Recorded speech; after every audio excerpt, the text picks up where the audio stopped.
the ger has to make a carbon pesach, bring a carbon pesach immediately. That means with the geris, he's got to bring a carbon pesach. I would think a ger must bring a carbon pesach. Talmud Loimer, no, chuka achas yilachem el ger le'ezach haaretz. Nope, he does not bring a pesach when he becomes a ger. Rather, he has the same din as a regular Jew. He brings a pesach on the 14th of Nisan. Very hard to understand this for free. Why would I think a ger brings a carbon pesach? What does carbon pesach have anything to do with becoming a ger? And what's the maskana? No, he brings it with everybody else. What's going on in the pasuk? So I was thinking like this. If you ask a ger, what was his turning point? When was his Yitzias Mitzrayim? When did he leave the dark ages of being far from HaKadosh Baruch Hu? When did he connect to God? When did he become from the chosen nation? That happened when he became a ger. That's his Yitzias Mitzrayim. That's when he left his Egypt. That's when he left his spiritual bondage. That's when he joined the Am Hashem. So I would think that it's appropriate that we bring a carbon pesach on Yudal Nisan. This ger, his Yitzias Mitzrayim was not our Yitzias Mitzrayim, was not Yudal Nisan. Yudal Nisan, his ancestors are somewhere in the Congos. Where I don't know where they were. Nothing to do with Mitzrayim. They didn't go out and go to Midbar. Nothing. So what does he have to do with 14th of Nisan? I would think he should bring a carbon pesach the day to commemorate the day that he became a ger, when he joined the group, he joined the club. Says the pasuk, no, it's a mistake. What is the pasuk telling us? Once he left being a goy and he became a yid, he completely joins the Jews, he joins us, with all the cultures that come with it. With all the memories, all the cultures, he's completely subsumed in our nation. Our Yitzias Mitzrayim is his Yitzias Mitzrayim. He even says, he became a full-fledged yid. There's a very, very deep idea to that. There's an interesting machlokes that Haman had with, Antiochus. Although they didn't live in the same timeline, the Greeks and the Haman and the Greeks had a different ideology in how they're going to fight against the Jews. Chanukah was against the Ruchnis of Klal Yisrael. They didn't care that we should exist. They wanted us to exist. They weren't trying to destroy us, our bodies. They wanted to take over our minds and pollute us with the Hellenistic ideas, with the Greek philosophy. They didn't want us to feel like the Torah is something unique. Whereas Haman wanted to destroy, as Mahalach HaMolech is like that, by and large. Haman and all the Zaytze Chalatzov want to destroy every Jew physically. There shouldn't be a Jew left. So what it would seem that L'chayr Yaman's Mahalach is understanding what it means a Yid. Yaman's Mahalach is understanding really what we're discussing, the concept of a ger. What is the concept of a ger? The concept of a ger really is the depth of understanding that we're really not a biological genetic nation. We're a nation that are willing to accept people that will completely buy into our philosophy and become the Am Hashem and understand the purpose of life in this world. I want to join us. We're going to accept them. I always say the Jews are not just the bearer of Tesachs. You know, when I say that, I don't understand people that don't want to keep the whole Torah but still want to allow Gerim. So I don't chap how that jives. If they don't want to keep the Torah, so then they really just believe that all we are is a bearer of Tesachs. You just come from some common link. So how does it make sense to allow someone else to join in? We allow others to join in because we understand, of course, we have the genetic, the Ruchnius genetics of Avrohom, Yitzchak, Yaakov. But the side of the genetics are not physical. The side of the genetics are spiritual or metaphysical. We comes along with us all the midas, what it means to be a yid, and that's why we're able to accept Gerim. So Yavan came to destroy the yid, to destroy the whole Torah ideology. What's Pshat and Haman? That was Yavan. What's Pshat and Haman? What did Haman try to accomplish? What did he care to destroy the completely assimilated Jew? What was Hitler trying to accomplish by killing all of the Jews, even those that already Rahman al-Islam, became completely embraced the Christian religion? What did he have by that? What was the Pshat in Haman? What was the Pshat? Did he believe that we're a genetic nation? Did he believe that we're a biological nation? Is that what he wanted to destroy? Avrahom's descendants? He didn't kill Yishmael. He didn't kill Esav. So I think Esav, I think Haman, I think Mr. Bolter, Akiva would appreciate this, understood the Pintel Yid. That was the Emek of Haman. Amalek understands there's no such thing as just destroying ideology and letting the Jews exist. He didn't feel it was such a thing. Because why? What's going to happen? A Yid Nebuch is fried today. He'll be from tomorrow. He'll be fried this generation before the next generation. The Pintal Yid is dormant. It's there. It can always come out. There's a pasuk in the Megillah that seems to say this. It says when Haman saw that Mordechai didn't bow to him, bear in mind, only Mordechai didn't bow to him. It says, so they said you should kill Mordechai. He said, no. Vayivez be'enov l'shloyach yad b'Mordechai. Ki higidu loy am Mordechai. It was buzz be'enov. It was like little. It was too small, too infinitesimal, too insignificant. That's what buzz means. You mavaza someone.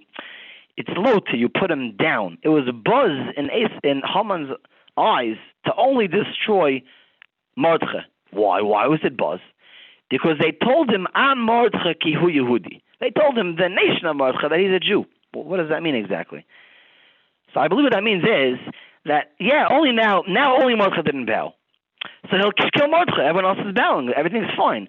No. It's not like that. Because once they told him Mordechai doesn't come alone, he doesn't come out of, didn't grow in a vacuum. He didn't grow in a laboratory. He's part of a nation. You know which nation? The Yehudim.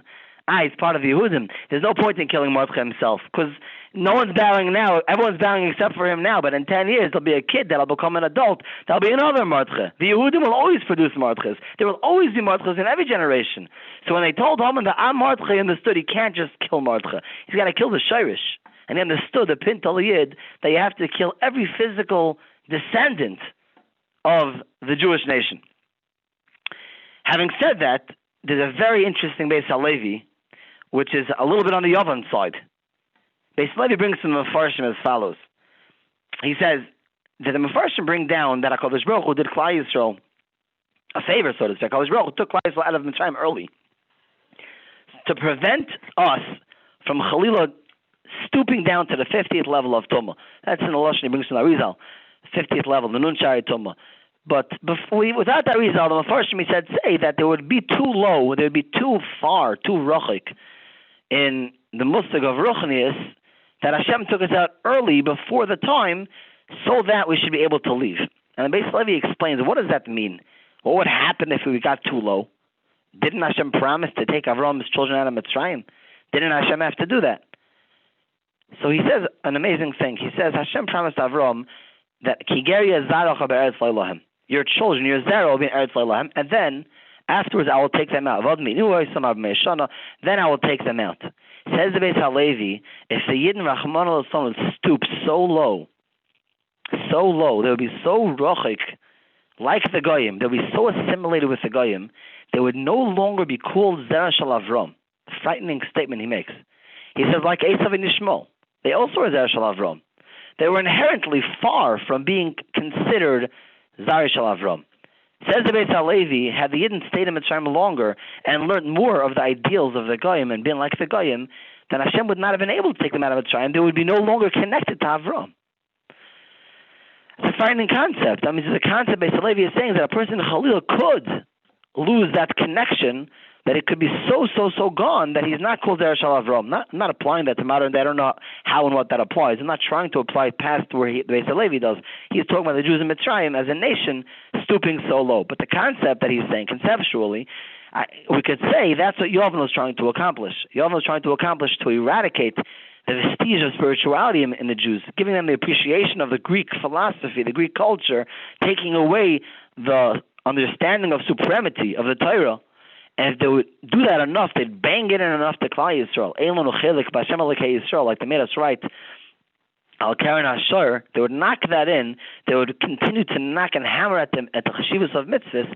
They were hoping to do that, to eradicate the shirish of Klal Yisrael by eradicating all vestige ruchnius. Amalek has a different mahalach. That mahalach is to destroy the physical nation, lock, stock, and barrel. Just knock them all off. We don't wait for them to have no ruchnius left. We got to knock them off. Even if they shma, the kid could still become from. We've seen such things.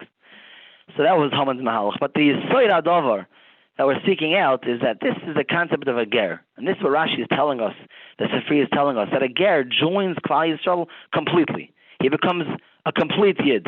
He celebrates our holidays. We don't say, well, what do you mean you're our holidays? You don't leave Yudal Nisan. It's not true. The Jewish nation left Yudal Nisan. The fact that our physical ancestor left Mitzrayim and his didn't is irrelevant. He is celebrating the birth of the Jewish nation because he's part of the Jewish nation. That's the first yesod that I want to bring out in this Rashi. A second point in Bahaloisa that I want to discuss is the tzaras of Miriam. For the last couple of years, it brews in me when I think about this, that Miriam got tzaras, which is the end of the Parsha. Not only did she get tzaras, she is the dugma, the samal of what it means in Mitzvah. There's a mitzvah to remember what happened to Miriam. The Rabban counted as one of the 613 mitzvahs. To remember what happened to Miriam, that mitzvah means, the Rabban says, if you speak Loshon Horah, you're over that mitzvah. Because if you would remember what happened to Miriam enough, you'd think about it, you would not say Loshon Horah. Which means we're enjoined, we're instructed, we're sanctioned to constantly think about what happened to Miriam. She became like the quintessential, so to speak, Mitzvah Chalila. She was a tzaddikas, tremendous tzaddikas, but she got tzaras for Loshon Horah. So let's understand, if she was the dogma in the Torah, a person that got tzaras for Loshon Horah, let's understand what she did wrong. Chazal say that she had Moshe's best interest in mind. I have to repeat that. Miriam spoke Loshon Horah with Moshe Rabbeinu's best interest in mind. That's a startling thing. We know that anyone that knows a little bit about the Sefer Chavetz Chaim, we know there's a concept called Tayeles. She had his best interest in mind. The Sefer goes on to be Meirach how much she loved Moshe. It says she stood by him for a long time when he was very young to make sure he survives, and it was Moshe, little baby Moshe on the Yam. She was one that was there, and she was his sister. She was a sister that cared for him. And still in all, she got tzaras because she spoke. And who did she speak to? Who did she exactly announce? Which blog did she go on to go and decry the actions of Moshe? No, nobody. No blog and no people. She went to Aharon, their joined brother, to discuss this that Moshe did wrong by separating from Sipira. The brother she loved so much, the Rambam has a Loshon, she was Moser Nefesh for Moshe. We don't exactly know how, but apparently when she was waiting by the Yam over there was a Mesiras Nefesh involved. Had she been caught, she could have been killed. Moser Nefesh for Moshe way back when she was a child. She loved Moshe. She only told Aharon and for Moshe's best interest. So why'd she get tzaras? So the Chavetz Chaim says that the problem was B'tzedek Tishpat Amisecha. She donned Moshe Rabbeinu wrong. Her understanding of Moshe's level of chashivas was off. She should have realized if Moshe did something, he's probably coming from somewhere. He's greater than them after all. He's the one that got the Torah. He is the greatest Yid, and he's the greatest Navi. Albeit, Miriam was not masig yet the darga of Moshe's nevuah. That was neschadish. It was told to her now by HaKadosh Baruch Hu when Hashem called on her for doing what she did, for speaking about Moshe. But she knew he was on a high level. She should have been danim l'kav tzchos, that if he did something, it was right. And therefore, albeit she had in mind the best intentions, she got tzaras. Now, this is something very, very deep. This is telling us that even though she was not amazed in the Aveira of Loshon Horah, she was not amazed. She was mamash shoygig, and she was a noimer mutter, and she thought it was mutter, and she thought it was a mitzvah. She got the einish that Loshon Horah gets. So I want to back up for a step and think about this for a second. In Einshe Bezdin, we don't find such a thing. In Einshe Bezdin, a person is a shoygig on any level. He doesn't get the einish that's prescribed for an Aveira. Malchus, Misa only comes for a Mazid. So what do you see from what happened to Miriam?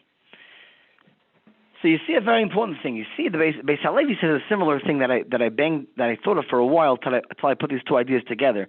Beis Halevi says when a person knows he's doing something wrong, he doesn't realize how bad it is, and he does it, he gets punished not just for the small Aveira that he knew he was doing, but he gets punished for the whole Aveira, as he doesn't have a B'tur of a Shoygig.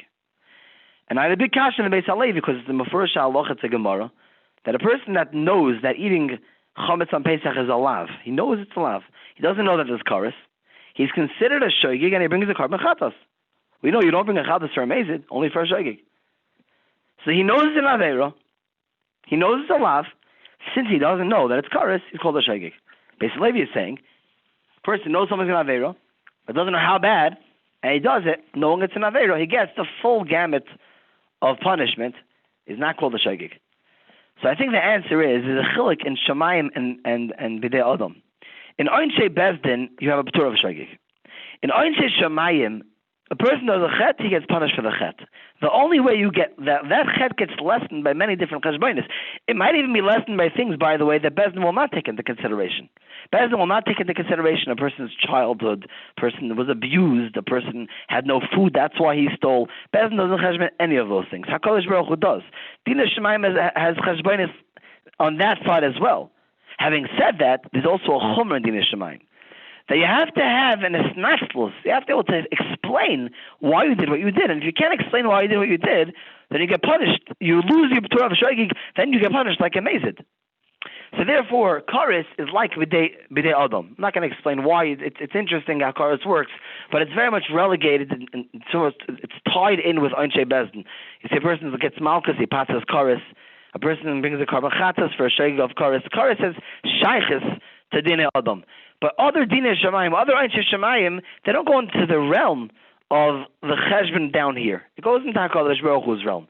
You have to explain why you did what you did to lessen the punishment. So when Miriam, what she did wrong, she spoke Loshon Horah.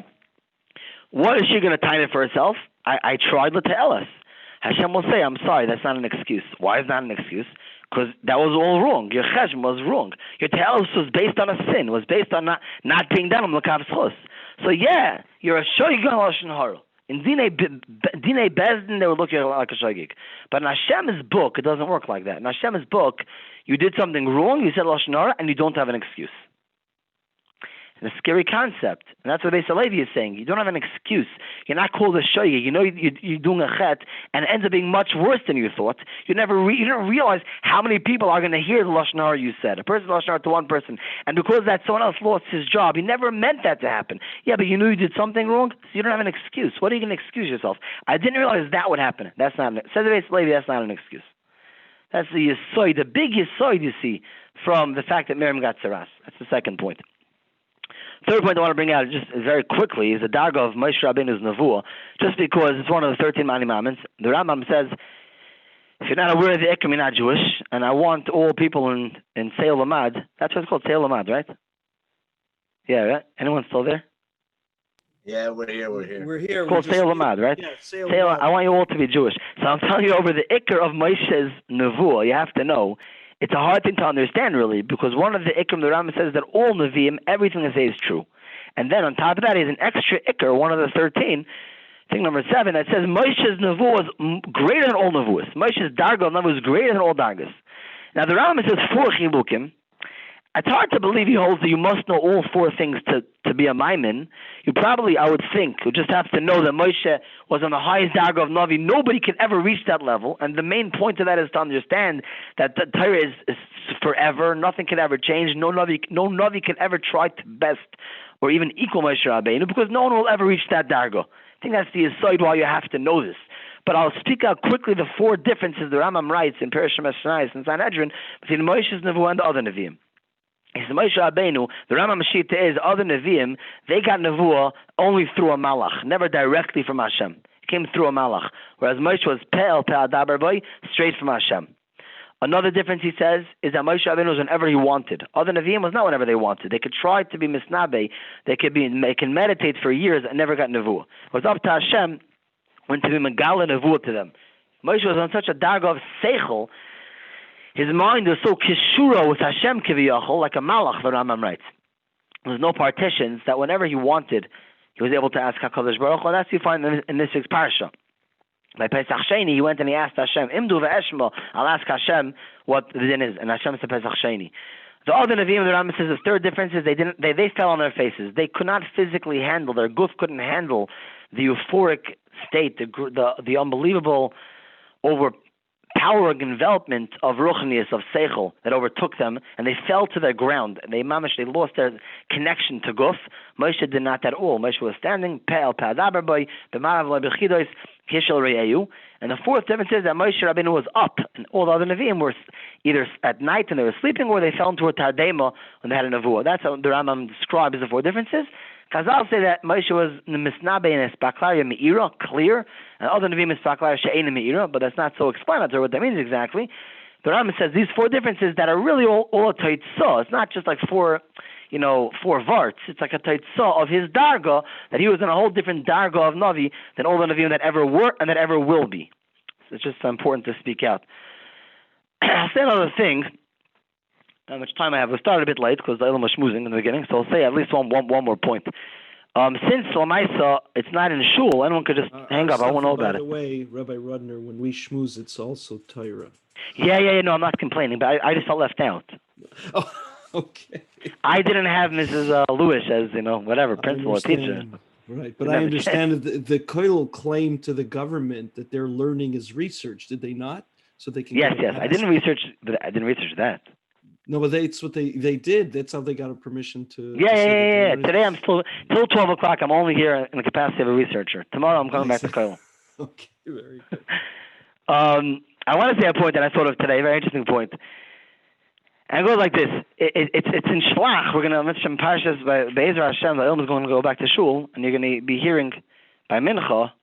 They're going to learn Shlach on Shabbos. So I noticed something also, right before this year, something hit me. I want to say over. Shlach is repeated, the Meraglim is repeated in Devarim. And in Devarim it says, V'atikavun Elai Kulchem. Moshe says, he recounts the story of the Meraglim. He says, all of you came over to me. It doesn't say this in Shlach. There are differences, what's noted in Devarim that's not in the original story. And Rashi comments on that. He says, what is Atikavun Elai Kulchem? Be'erbuvia. You came Be'erbuvia. Anyone have a good English word for Be'erbuvia? Anyone? You're not answering Be'erbuvia. No, we're listening. We're thinking. Be'erbuvia normally means mixed, but I think you're the one something more. Infused? Who said infused? Confused. Someone said confused. Confused. It's more than they came like all in one shot, like without like Be'erbuvia, like a mob. Like a mob type. Right. Be'erbuvia. Rashi says later on, it says, I'm not on Torah, when they came to ask Moshe that please, Moshe should tell them over the Aseret Sadivros, they can't handle hearing from Hashem. It says, and Rashi says, that kreva was Hagenes. Yelodim mechavdim es hazkenim, v'sholchum lefneihem, u'zekenim mechavdim es haroshim, lolechas lefneihem. There was a mahalach. Each one was mechabed the one above him. Avolkan, but here by the Meraglim, when they asked for Meraglim, v'atikrivun elai kulchem. You came all be'erbuvia. Yelodim doichvim es hazkenim. The young ones pushing the old ones. U'zekenim doichvim es haroshim, and the zekenim pushed the heads, the leaders, I guess the nosiim of the shevet. So I was thinking, what's the difference? In both cases, Klal Yisrael were afraid for their lives, essentially. They were afraid to go into Eretz Yisrael by the Meraglim because they were afraid they were too strong or whatever. They wanted to make sure they could have a battle plan. They were afraid for their lives. Matan Torah, they had Ches HaMesim. They died hearing Hashem's voice. They're also afraid for their lives. Why the difference in how they were noig? Why the difference in attitude? Then in one of them, they're pushing, no semblance of order, no kavod. In Matan Torah, there was kavod. So what I thought of was like this. The aside of coming be'erbuvia, the aside of not going seder, of not going in an orderly way, in a mahalach of kavod, is the pshat, you're coming from impulse. Your fear, it's like a fear of death out of impulse. There's an impulsive fear of death. Whereas, when they come in order with a seder, it's coming from seichel. Why were they b'seichel there? I had to take a guess. They were at Matan Torah. When you're by Matan Torah, there was such an espashtus of guf. The guf, so to speak, was so negligible. They were mamash completely kulei seichel. They were neviim. It says they had nevuah. Then they were all neviim. At that point, they weren't operating from a point of impulse, a point of guf. They were mufshit from guf. They worked with seichel. When you operate from seichel, it's not a fear of death. It's not an impulsive. What should we do? It's seichel. There's a mahalach. Whereas by the Meraglim, it was already a year after Matan Torah. They weren't like that.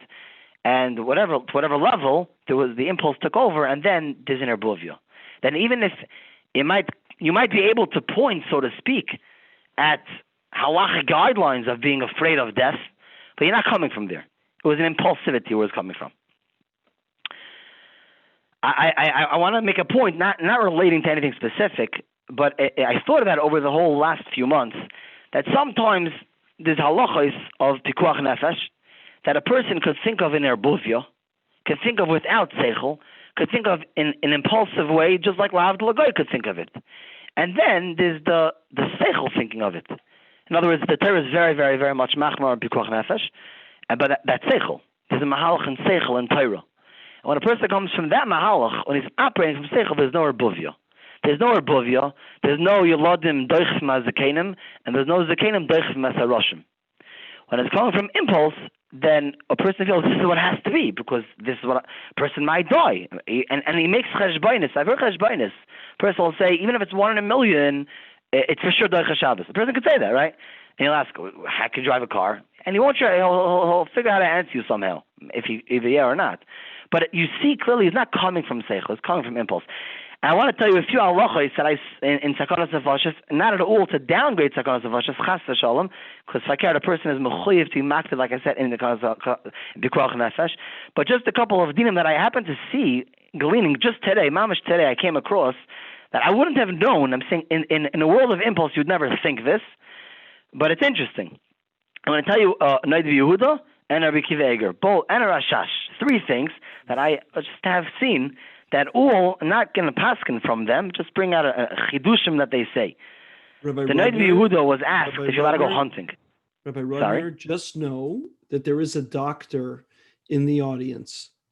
Okay? No, I'm not relating to anything specific and saying anyone's wrong about anything. I'm really not. I'm not coming to attack anyone specifically at all. It just, the sugya of Pikuach Nefesh became very close to people's minds in the last few months. I want to bring it to a person, to the forefront of a person's mind to think about this concept. That how are we thinking about it? Are we thinking about what we think has to be? Because in our minds it should be like that. Like the by the Meraglim, they're afraid of death. We have to send Meraglim. We have to, and look what tragedy occurred from that. Or is there a sense of seichel? And this is a din. This is how it should be. We have to be makdan and pikuach nefesh. So I'm just saying these mukaris that intrigued me, just to bring out a point.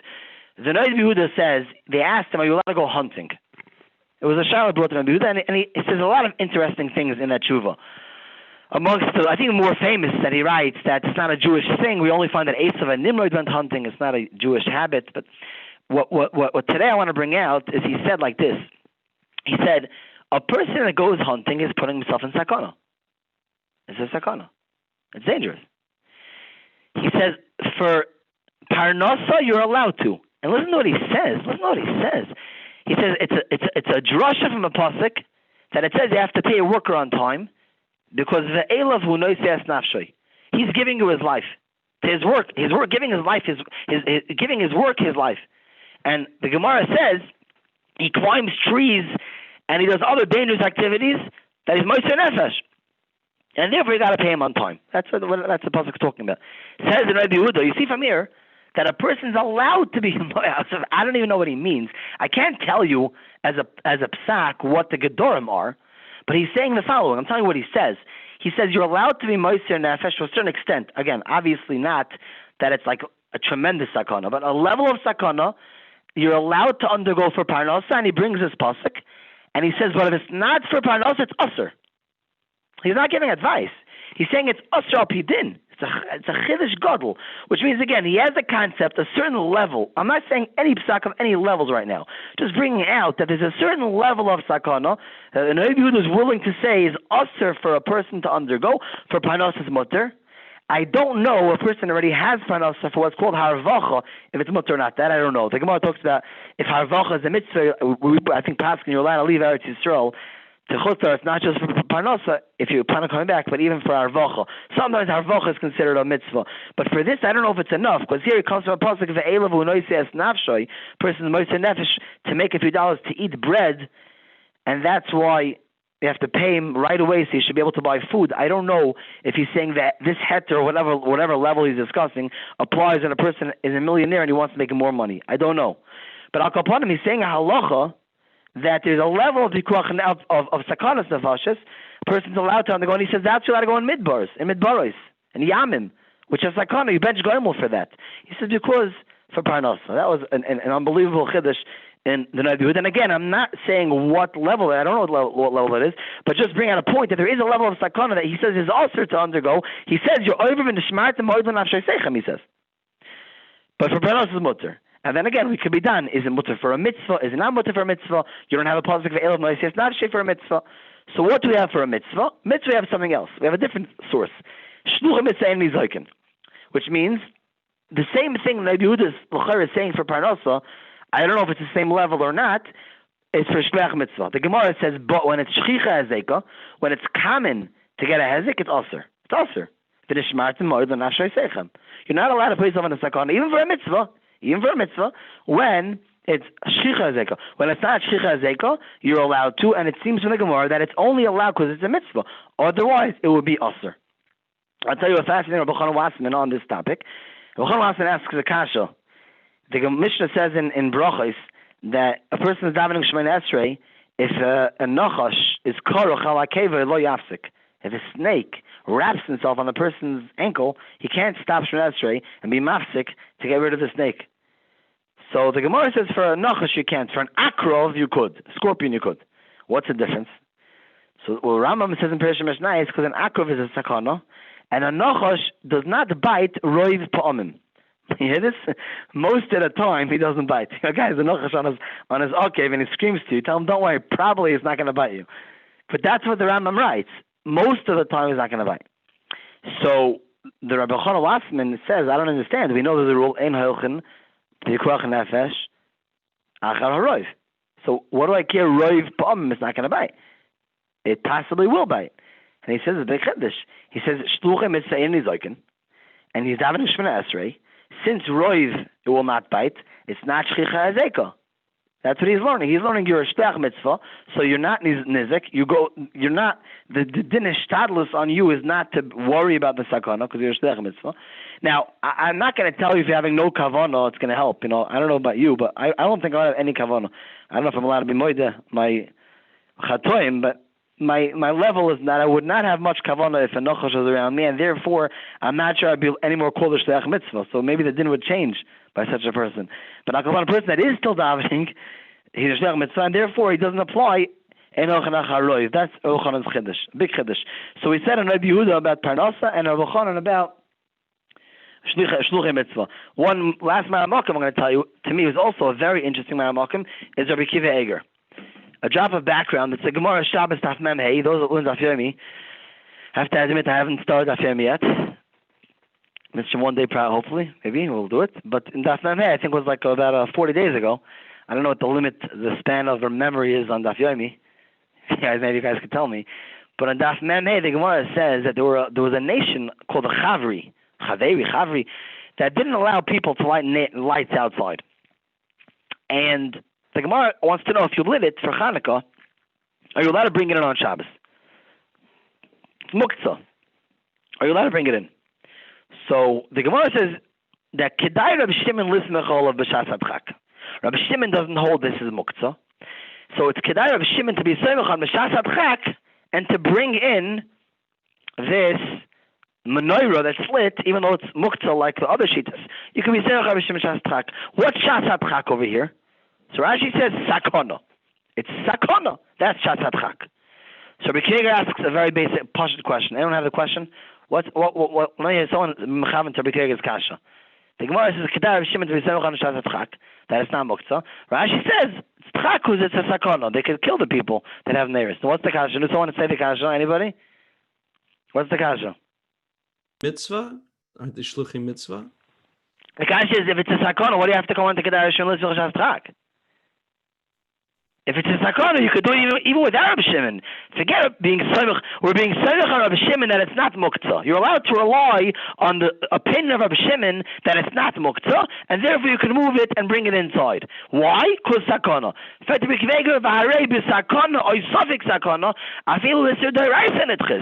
Even the rice you could push away for a sakana, even a suffix sakana. Why do you have to be samech on Rabbi Shimon? Isn't that a bomb kasha? Everybody say. Akiva, no, you hear the kasha? I hear it. I think, in fact, Yossi did speak this out when we learned it in Daf, when we covered it in Hanukkah. Oh, yeah? You're ringing a bell. Yeah, I think you're ringing a bell. So listen to his answer. I'd have to check it up on the recording. Let me read his answer to you, Ricky Veger. Ela al kochich. The ein kan ato begeder sofik sakono lahatir isser bishvil zeh. This is not the level, it did not cut to the bar of sofik sakono that you're allowed to do an isser, even an isser derabonon.